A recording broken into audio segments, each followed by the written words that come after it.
மத்திய கிழக்கு நாடுகளில் கடந்த சில வாரங்களாக நிலவி வரும் போர் மேகங்களுக்கு மத்தியில் அமெரிக்கா தற்போது ஒரு மிக முக்கியமான அறிவிப்பை வெளியிட்டுள்ளது. ஈரான் மீதான தனது நேரடி தாக்குதல்களை அமெரிக்கா தற்காலிகமாக முடிவுக்கு கொண்டு வந்துள்ளதாக அந்நாட்டின் வெளியுறவுத்துறை அமைச்சர் மார்கோ ரூபியோ தெரிவித்துள்ளார்.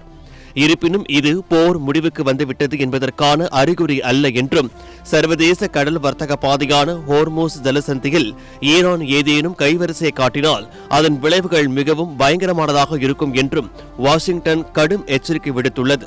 உலக பொருளாதாரத்தையே ஈரான் பிணை கைதியாக பிடித்து வைத்திருப்பதாக குற்றம் சாட்டியுள்ள மார்கோ ரூபியோ, வளைகுடா நாடுகளில் கப்பல் போக்குவரத்துகளுக்கு இடையூறு விளைவித்தால் அமெரிக்கா அமைதியாக இருக்காது என்பதை தெளிவுபடுத்தியுள்ளார். அதே நேரத்தில் அமெரிக்க ராணுவ தளபதி ஜெனரல் டான் கெயின் பேசுகையில், தங்களின் தற்போதைய நிதானத்தை ஈரான் பலவீனம் என்று கருதிவிடக் கூடாது என்றும், உத்தரவு கிடைத்தால் மீண்டும் தாக்குதலை தொடங்க தயாராக இருப்பதாகவும் கூறியுள்ளார். இந்த சூழலில் ஐக்கிய அரபு அமீரகம் தன் மீது ஈரான் ஏவுகணை தாக்குதல் நடத்தியதாக குற்றம் சாட்ட அதனை ஈரான் திட்டவட்டமாக மறுத்துள்ளது.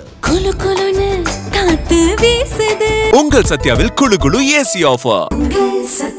மறுபுறம் அமெரிக்க அதிபர் டொனால்ட் ட்ரம்ப் இந்த மோதலை ஒரு சிறிய மோதல் என்று வர்ணித்ததோடு, ஈரான் புத்திசாலித்தனமாக செயல்பட்டு ஒரு ஒப்பந்தத்திற்கு வர வேண்டும் என்று வலியுறுத்தியுள்ளார்.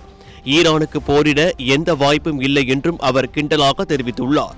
இதற்கிடையில் ஹோர்முஸ் ஜலசந்தியில் ஈரான் கன்னிவெடிகளை புதைத்து வைப்பதாக கூறி அதற்கு எதிராக ஐநா பாதுகாப்பு சபையில் தீர்மானம் கொண்டு வரவும் அமெரிக்கா திட்டமிட்டுள்ளது. எரிசக்தி விலை உயர்வு மற்றும் பொருளாதார நெருக்கடி காரணமாக உலக நாடுகள் பலவும் இந்த மாற்றத்தை குறைக்க சொல்லி வலியுறுத்தி வருகின்றனர். இந்த போர் சூழலால் ஆசிய பங்கு சந்தைகள் சரிவை சந்தித்துள்ளன. ஐரோப்பிய நாடுகளும் ஈரானின் இந்த நடவடிக்கைகள் ஏற்றுக்கொள்ள முடியாதவை என்று கண்டனம் தெரிவித்துள்ளன. ஈரான் அதிபர் மசூத் பெபஸ்கியான் பேச்சுவார்த்தைக்கு தயார் என்று கூறினாலும், அமெரிக்காவின் அதிகபட்ச அழுத்தம் கொடுக்கும் கோரிக்கைகளை ஏற்க முடியாது என்பதில் உறுதியாக இருக்கிறார்.